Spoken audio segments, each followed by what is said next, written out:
Hello les amis! Aujourd'hui vous me trouvez en pleine réflexion dans ces magnifiques escaliers. Pour vous faire un résumé de la situation, les travaux de rénovation de ma maison avancent plutôt bon train. Je viens de terminer les enduits, je viens de terminer les plâtres notamment derrière moi. Et avant de passer à la phase peinture, je me suis dit qu'il allait falloir solutionner une chose qui va générer pas mal de poussière, c'est la rénovation de ces vieux escaliers. Et comme j'adore me simplifier la tâche, je me suis dit que j'allais rénover ces escaliers avec du carrelage. Manque de bol, le temps est passé par là, mais également quelques dizaines de personnes avant moi. Et vous allez comprendre qu'en raison de l'usure, avant de pouvoir y poser un revêtement, il va falloir procéder à quelques petits travaux d'adaptation. Je vous invite à présent à me suivre, on va voir en détail l'étendue des dégâts.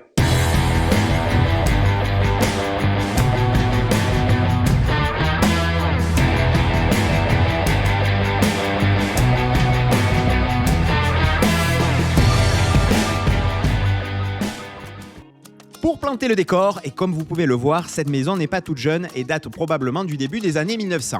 L'escalier reste en excellent état mécanique et ne présente aucun défaut de solidité. Construit sur une base de briques et de plâtre, il est recouvert de taumettes associés à de robustes nez de marche en chêne. Mais le temps a fait son œuvre, les nez de marche comme les taumettes ont perdu entre 5 et 10 mm en raison du passage répété. C'est donc uniquement pour une raison esthétique et pratique que j'ai décidé de lui redonner un coup de fraîcheur en posant un nouveau revêtement par-dessus.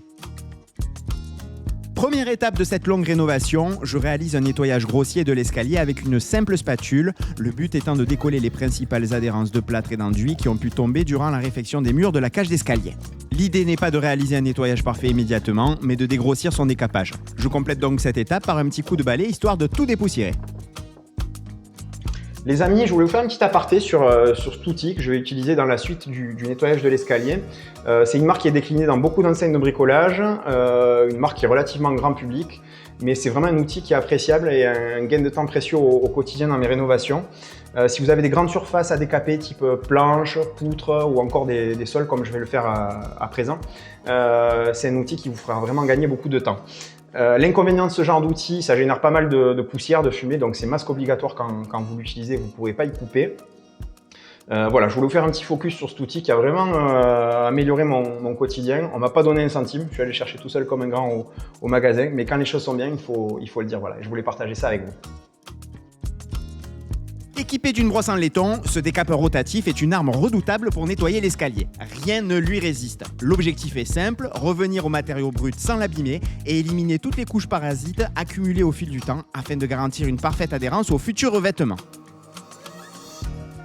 Autre étape non négligeable, un dépoussiérage minutieux qui passe par une aspiration méticuleuse afin de retirer toutes les poussières générées. On pourrait ensuite penser que le nettoyage est suffisant, mais je mets un point d'honneur à finaliser mes décapages par un lessivage à la lessive Saint-Marc. Ce produit bien connu des bricoleurs est idéal pour dégraisser, éliminer les dernières impuretés et assainir le support. Son rôle est double, d'une part, il nettoie en profondeur et retire les résidus invisibles à l'œil nu. D'autre part, il prépare parfaitement la surface pour favoriser l'accroche du futur revêtement. L'application est simple, je dilue la lessive dans de l'eau chaude, puis je frotte soigneusement l'ensemble de l'escalier à l'aide d'une brosse ou d'une éponge adaptée. Enfin, étape essentielle, je procède à un rinçage minutieux à l'eau claire afin d'éliminer toute trace de produit et garantir une base parfaitement saine. Après ce bon nettoyage, je prends un instant pour vous montrer l'étendue des dégâts. Comme vous le voyez clairement sur ces images, l'usure liée au passage a fait son œuvre avec un affaissement marqué, surtout au centre des marches. Ma première idée était de retirer les taumettes pour poser un nouveau carrelage, mais problème, les nez de marche étant eux aussi creusés, il aurait été impossible d'aligner correctement l'ensemble des matériaux. C'est ce qui m'a conduit à choisir une rénovation complète de cet escalier. Je poursuis par l'application d'une primaire d'accrochage. Pour cela, j'utilise un produit de la marque Sika, spécialement conçu pour la rénovation et dont j'ai vérifié la compatibilité avec l'ensemble des matériaux, les taumettes en terre cuite, mais aussi et surtout les nez de marche en bois. L'application est on ne peut plus simple, on peut utiliser au choix un simple pinceau ou un petit rouleau de peinture, puis on dépose directement le produit sur la surface nettoyée. Comme vous pouvez le voir sur ces images, je n'applique pour l'instant la primaire que sur les contre-marches, puisque c'est là que je vais concentrer la rénovation dans un premier temps. J'aurais pu en mettre aussi sur le reste des marches, mais comme je vais encore y travailler, il aurait fallu y repasser une seconde couche plus tard. J'utilise un niveau laser que je positionne d'abord sur le nez de marche pour mesurer avec précision l'espace à combler sur la contre-marche, ici en l'occurrence 5 à 6 cm. J'en profite également pour tracer les aplombs correspondant sur les murs ainsi que sur la marche. Toujours à l'aide du niveau laser, je repère sur la marche le point le plus haut existant. Ce point servira de base de départ pour combler la surface et obtenir au final une marche parfaitement de niveau.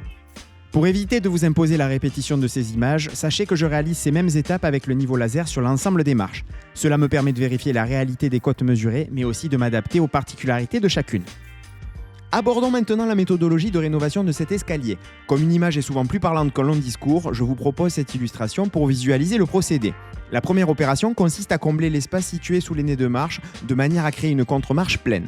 Pour cela, j'ai utilisé un matériau économique, de simples briques de 5 cm. Je les découpe, je les façonne de manière à combler l'espace perdu sous la contre-marche, tout en conservant une partie de la feuille avant de la brique pour pouvoir remonter jusqu'au nez de marche arrondi.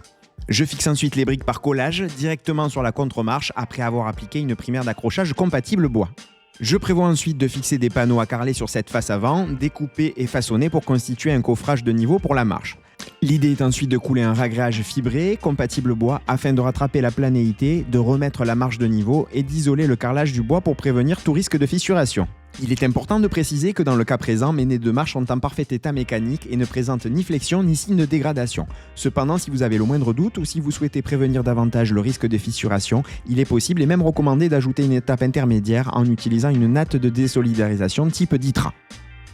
Comme annoncé précédemment, je procède à la préparation et à la découpe de mes briques. C'est une opération répétitive et poussiéreuse. Pour cela, j'utilise une meuleuse équipée d'un disque diamanté, mais également un masque pour protéger les voies respiratoires. Je découpe les briques de façon à conserver 2 canons sur la partie basse afin d'assurer une surface de collage optimale sur la contre-marche. Je veille aussi à garder une partie de la face avant de la brique, ce qui me permettra de réaliser la remontée sur le nez de marche.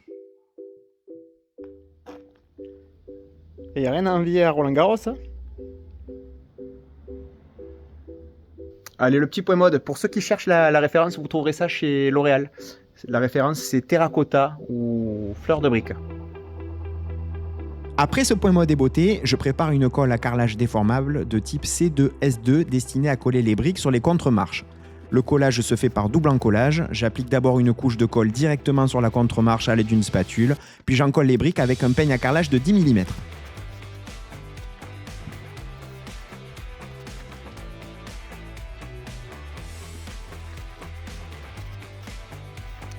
Vous noterez également que pour parfaire la fixation, je dépose une couche de colle sur la tranche inférieure de la brique. Je prends également le soin de remplir les interstices en partie basse. L'opération est identique pour l'ensemble des marches, je répète donc cette opération sur l'ensemble de l'escalier.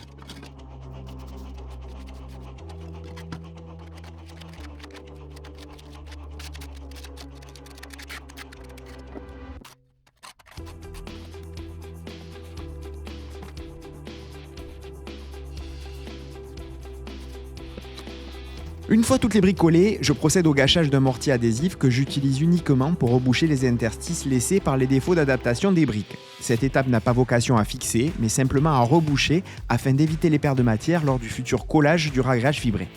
Toujours pour les mêmes raisons, j'applique également du mortier adhésif à la jonction entre la brique et le nez de marche, puis je passe systématiquement un petit coup d'éponge pour assurer la propreté de la finition.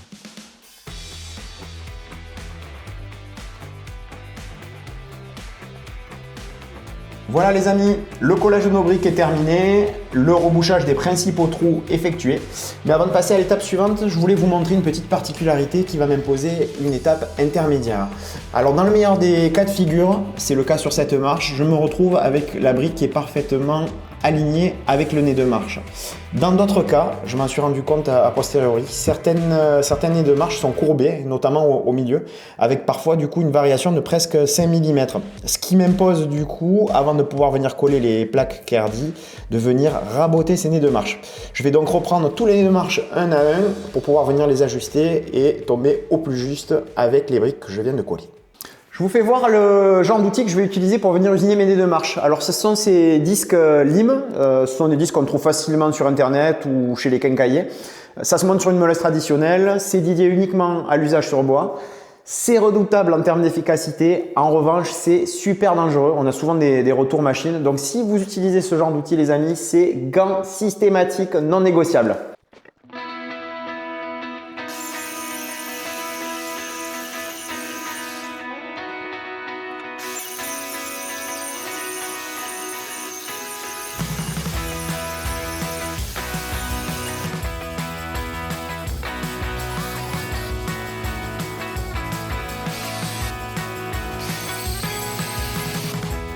Bon, pour jouer la carte de la sincérité, le rabotage des nez de marche n'a pas été une partie de plaisir. Je vous avoue que le vieux chêne, je l'ai senti passer. Je vous montre en image à quoi ça ressemble.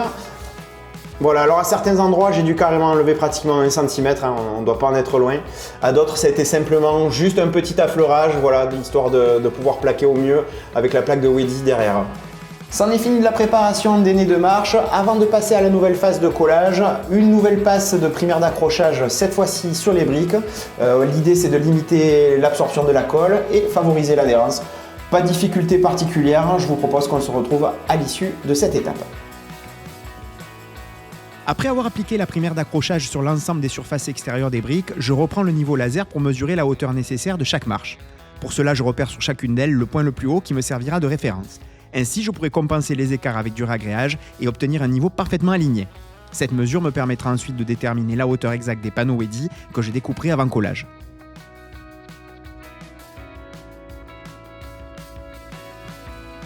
Je mesure ensuite pour chaque marche les largeurs ainsi que les éventuels fausses équerres afin de réaliser des panneaux parfaitement ajustés. Je prends soin de relever et de noter toutes les dimensions nécessaires, largeur, hauteur et particularités de chaque marche, ce qui me permettra d'effectuer l'ensemble des découpes en une seule fois et ainsi gagner du temps lors de la pose.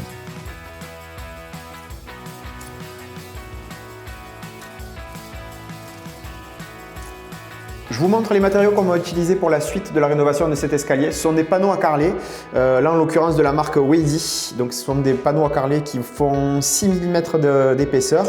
La particularité de ces panneaux, c'est qu'ils sont rigides, faciles à carreler. C'est imputrescible également, donc ça peut être utilisé en extérieur. Voilà, le choix de ces matériaux, c'est tout simplement pour me simplifier la vie. C'est vrai que j'aurais pu le faire avec la seule feuille de brique et faire la remontée sur le nez de marche. Mais là, l'avantage, ça me permet d'avoir la marche d'un seul trait, d'une seule unité, et ce qui va me faciliter le carrelage par la suite. Donc là, on va procéder au traçage de nos panneaux et à la découpe à la meuleuse. Grâce à la feuille sur laquelle j'ai noté toutes les dimensions et particularités de chaque marche, je peux réaliser l'ensemble des découpes dans les panneaux Wedi à la chaîne. Pour cela, j'utilise une meuleuse équipée d'un disque diamanté. Il est essentiel de porter une protection respiratoire. La découpe dégage en effet de nombreuses particules de ciment et de fibres synthétiques qu'il vaut mieux éviter d'inhaler. Enfin, je numérote soigneusement chaque pièce découpée afin de pouvoir les replacer dans le bon ordre lors de la pose. Avant le collage définitif, je mets en place provisoirement toutes les plaques afin de vérifier qu'aucune erreur de relevé de côte ou de découpe ne s'est glissée. Cette étape me permet de m'assurer que chaque élément est parfaitement adapté. Si nécessaire, j'effectue alors les ajustements pour obtenir un résultat impeccable. Toujours avec une colle à carrelage C2S2 déformable, je procède à la fixation des plaques Wedi. La méthode reste la même, un double encollage avec une première passe à la spatule directement sur la brique, puis un peignage à l'aide d'un peigne à carrelage de 10 mm sur la plaque. Je mets ensuite les panneaux en place et je vérifie soigneusement leur positionnement ainsi que leur aplomb à l'aide d'un niveau à bulles.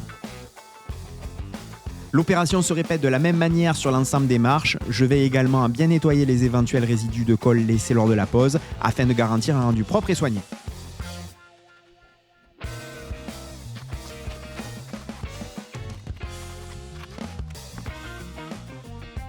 Avant de passer à la phase de réagréage, j'applique une primaire d'accrochage sur chaque marche.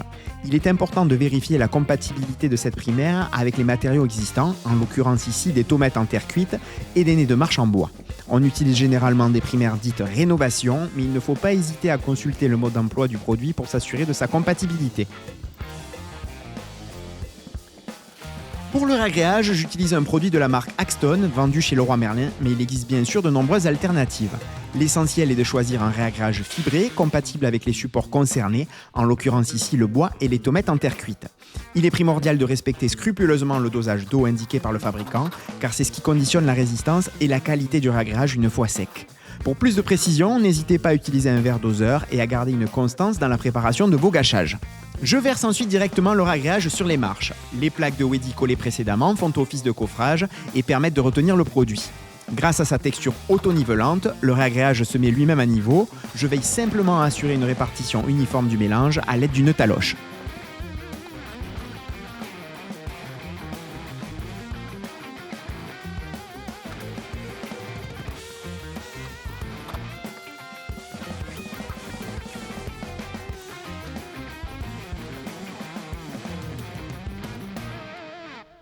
Voilà, une bonne étape de franchie, les raglages sont terminés, les temps de séchage sont respectés. On va pouvoir à présent passer dans l'escalier sans aucun problème et attaquer la phase du carrelage.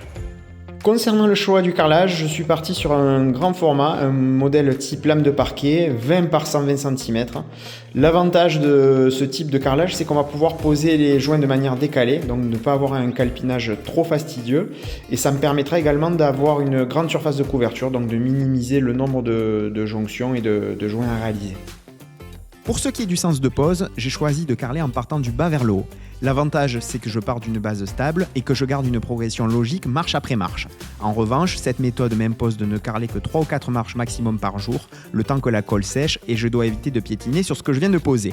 L'inverse est tout à fait possible, c'est-à-dire partir du haut vers le bas. Néanmoins, cela impose une anticipation dans les découpes et le calpinage, qui, si elle est mal maîtrisée, peut entraîner des mauvaises coupes et un rendu moins esthétique. Si vous êtes débutant ou si vous préférez jouer la sécurité, privilégiez la première méthode.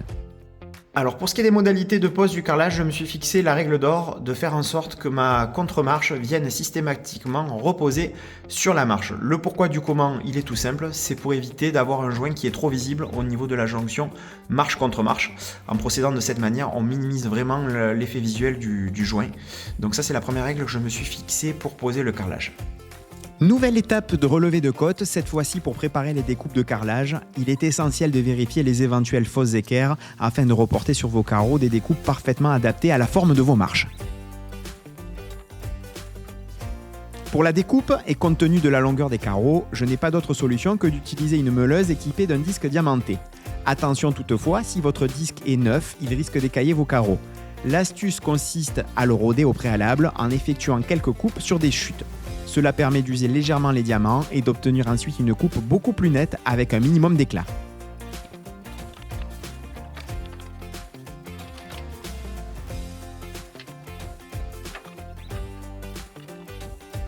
Pour les nez de marche, j'ai choisi d'utiliser des baguettes en aluminium de type L en 12,5 mm.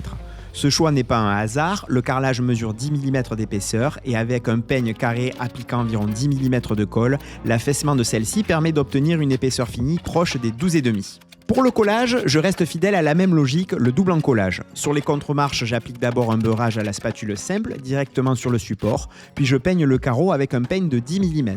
Pour les marches, je fais l'inverse, j'encolle au peigne directement la marche et je réalise simplement un beurrage au dos du carreau. Le fait d'utiliser cette technique inversée n'a aucune conséquence sur la résistance du collage, c'est uniquement parce qu'il est plus difficile d'appliquer la colle au peigne sur une surface verticale comme la contre-marche et de la faire tenir correctement. A noter que le secret pour qu'une baguette soit bien fixée et qu'elle ne prenne pas de jeu dans le temps, c'est de la noyer complètement dans la colle. N'hésitez pas à bien charger en colle, puis à insérer la baguette en veillant à ce que celle-ci ressorte par les trous de fixation. Il suffira ensuite d'enlever l'excédent avec une petite spatule si nécessaire. Afin de garantir le parfait alignement entre les deux carreaux qui composent chaque marche, j'utilise des croisillons auto-nivelants de la marque Pavilift. Ils me facilitent grandement la pose et permettent d'obtenir une finition impeccable. Pour garantir un espace suffisant en vue de la réalisation du joint autour de la baguette, je place des cales d'1 mm en partie basse et en partie haute. Vous pouvez aussi utiliser un adhésif si besoin afin de maintenir la baguette dans la position idéale pendant toute la phase de séchage. Je vous fais voir un petit peu comment je procède lorsque j'ai des coupes délicates, comment je procède au relevé de côte sur la marche. La technique que j'utilise, elle consiste à se tracer des perpendiculaires directement sur la marche, donc perpendiculaires à la contre-marche bien sûr. Et je viens relever ensuite à combien elle se situe du bord de ma marche. Avec ces trois perpendiculaires, je vais avoir les points stratégiques où je vais avoir des changements d'angle. Donc les deux premières perpendiculaires, elles m'ont permis de déterminer la zone où je vais avoir le plein format, c'est-à-dire les 20 cm de largeur. Donc ces deux perpendiculaires me donnent ces deux premiers points stratégiques. Et ensuite, j'en trace une troisième, un petit peu au hasard, au plus proche du mur, qui va me permettre de venir déterminer la coupe d'angle qui va devoir être réalisée ici. Avec ces trois perpendiculaires, ça me permet de reproduire sur le carreau la réalité des coupes qu'il va falloir réaliser et un rendu qui est plutôt assez précis. Donc comme vous pouvez le voir sur le carreau, j'ai répercuté mes trois perpendiculaires et ainsi j'obtiens le traçage de ma coupe à réaliser.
Pour l'ensemble des marches et contre-marches de cet escalier, je procède toujours de la même manière, aussi bien pour le relevé de côte que pour le collage des éléments. Je vous propose donc de découvrir les étapes suivantes en accéléré puisqu'elles reprennent exactement le même principe. A noter simplement qu'il est important systématiquement de réaliser le montage à blanc avant de commencer le collage définitif.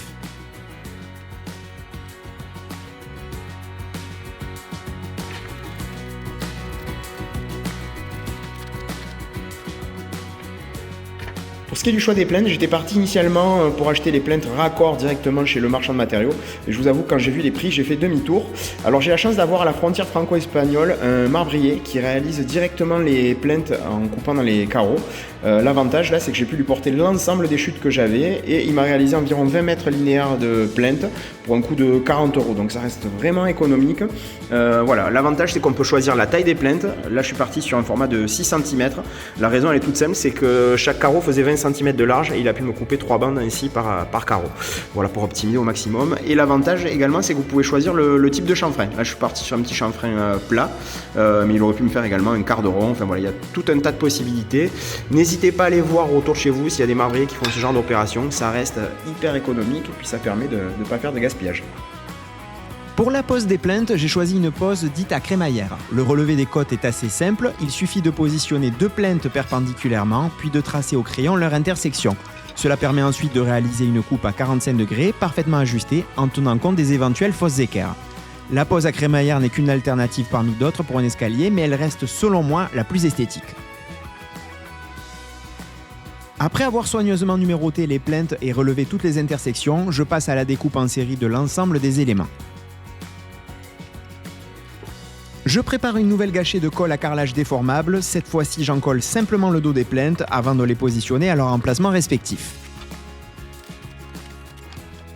Pour vous faire gagner du temps, notamment sur les finitions lors de la phase de peinture, vous pouvez à cette étape garnir le haut de vos plaintes avec un peu de colle à carrelage, puis lisser le joint avec une éponge humide.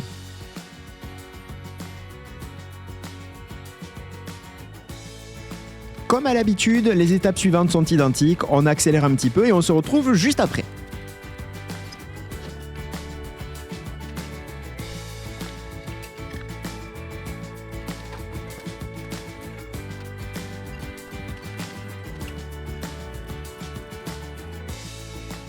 Place maintenant à l'étape finale, la réalisation des joints de carrelage. Pour un résultat impeccable, le support doit être parfaitement propre, sans poussière ni résidus. Un nettoyage soigné et une aspiration minutieuse sont indispensables avant de passer à la pose des joints.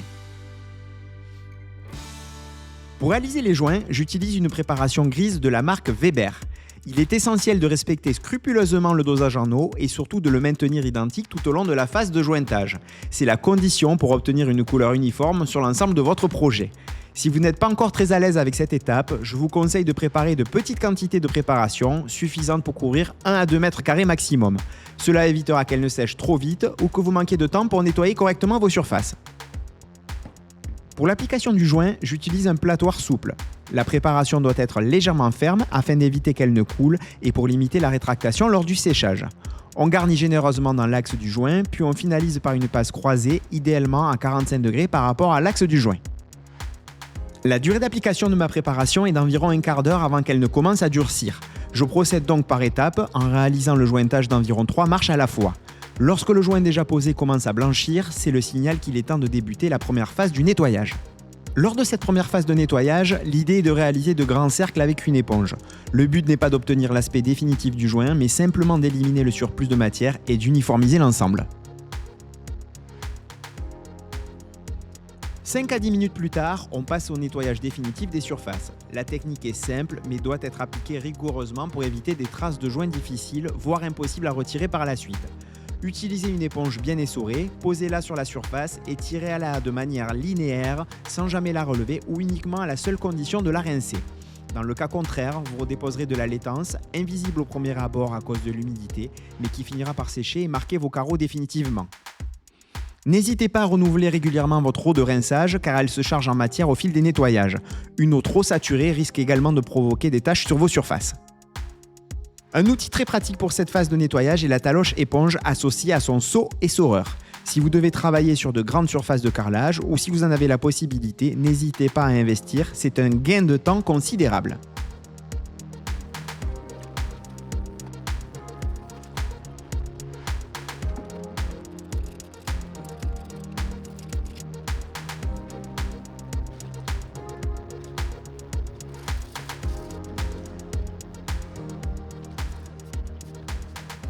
Et voilà, la rénovation de notre escalier est à présent terminée. Comme vous l'avez vu, de nombreuses étapes s'enchaînent, mais elles restent tout à fait accessibles à chacun avec un peu de minutie et d'organisation. Pour vous donner un ordre d'idée, le coût total de cette rénovation s'élève à environ 700 €, incluant le matériel et les consommables. Ce budget dépend toutefois directement du choix de carrelage que vous retiendrez.